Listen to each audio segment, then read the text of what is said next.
usual, it's your boy Ambassador doing his thing. Just my opinion as usual, giving my opinion about videos and things I come upon. It might be trendy discussions at the time. But yeah, at times I'm even going to go to the Drake and Kendrick Lamar beef. But yeah, those are I'll have like hours for that. For now, when it's short things, I'm just reacting at the moment. Today I want to be talking about this video I came across, and I told you guys like, I asked specific people I watch.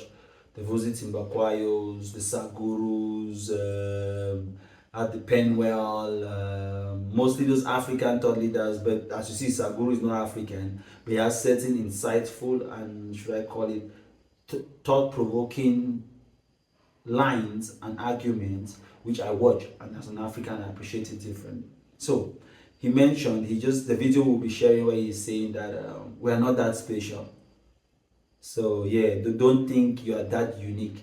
The biggest disease on the planet is people want to be special.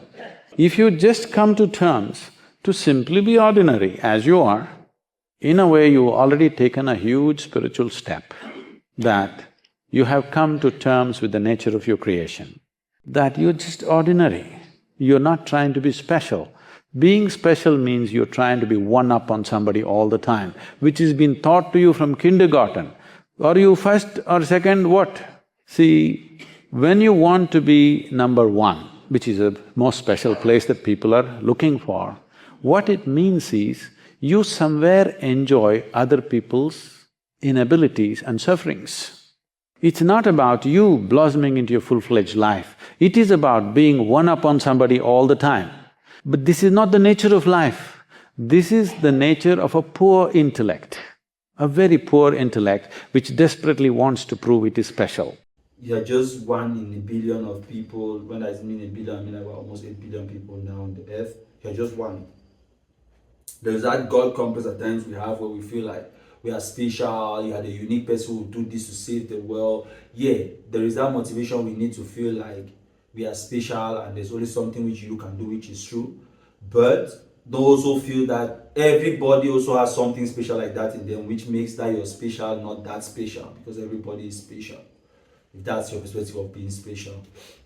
So Saguru breaks it down as to why it's dangerous for people to feel that they're that special, that unique. And I just thought about it and I was like, yeah, instead of saying people you are one in a million, you are one out of a million. You are not one in a million. Because one in a million means, yeah, you are that one. But one out of a million is that I'm just one. There are many more, how many people. Yeah. So from that perspective, it makes sense. Also, I usually, should I call, philosophize or think or meditate about some of this discussion because it helps to humble you. Times you have some massive success here and then you start feeling like I'm the guy, I am the one controlling things, my hard work, my strength, my looks, my money, my this. But at night before I sleep, I think about some of these things like, man, but yeah, imagine that 7 billion people are just sitting or 8 billion people are just sitting, you are just one. If you die, it's not that important. You cannot change that much on this earth being one out of 8. Also, I think about death, life and death. If you think about the speed with which people die and the way this person is just sitting here and tomorrow they're dead, you realize that one, you don't have that much time to not focus on your purpose in this life, and two, your presence or your absence is not that important. Life, humanity, and should I call it the human race, will just keep on moving, and after 6 months, maybe just your family will remember you, but after 10 years, then it's just that grief. Then after 50 years, the next generation does not even remember very well who that person was. So when I think about death and some of those, I think about death to so much detail where at times it's scary, but it helps to humble me. And it's some form of spirituality for me where I'm thinking about life after death and what life really means if death is that real. I don't know if it makes sense.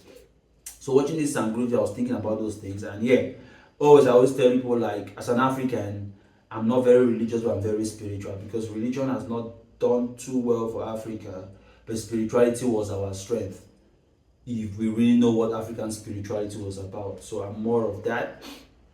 And also I'm like, religious wise, I'm a Baha'i, which Baha'is believe that oneness of the human race, every religion is one. I feel that that's the only religion that welcomes my Africanness, which is my spirituality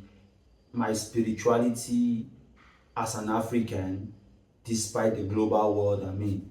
But anything out of that, I question most of the other religions which came during colonization, slave trade, post-colonization, where it somehow softened the ground for all of these crimes to happen. And I cannot really believe that the same person who came with that Bible, that came with this other book, that came with this policy, that did this thing, had my best interest at heart when they came with those things. So that all of those questions I have. So long story short, I stick more to spirituality than religion. I mean, so it makes sense to me that way. So when Sadhguru breaks down some of these things about you're not that unique, and then I think about the spiritual aspect of it, it makes sense to me. And being who I am, where I ponder about life after death and death as itself, and my uniqueness and my individuality and all of those things, it's a very good subject matter for meditation. I think we as Africans need to start building our own spirituality, thinking about who we really are as a people in this global village we find ourselves in, and how can we strengthen some of those systems. Because hate it or love it, religion is one of those things which a lot of empires were built around religion. The Roman Empire, we know some of those things. When we have some of these great kingdoms in the Middle East, we know the role Islam played. So religion always has a strong pillar when it comes to these revolutions and all of these civilizations. So yeah, we as Africans, if we intend to have a revolution or our own civilization, we need to consider our spirituality and our religion beliefs very strongly. And some of the religious beliefs we have are very counterproductive to development right now. As usual, that's your boy Ambassador Just Thinking, and trying to ask you to like, share, subscribe so that more people can think, more people can have these conversations, more people can give their opinion. Ambassador, I'm out. Just my opinion.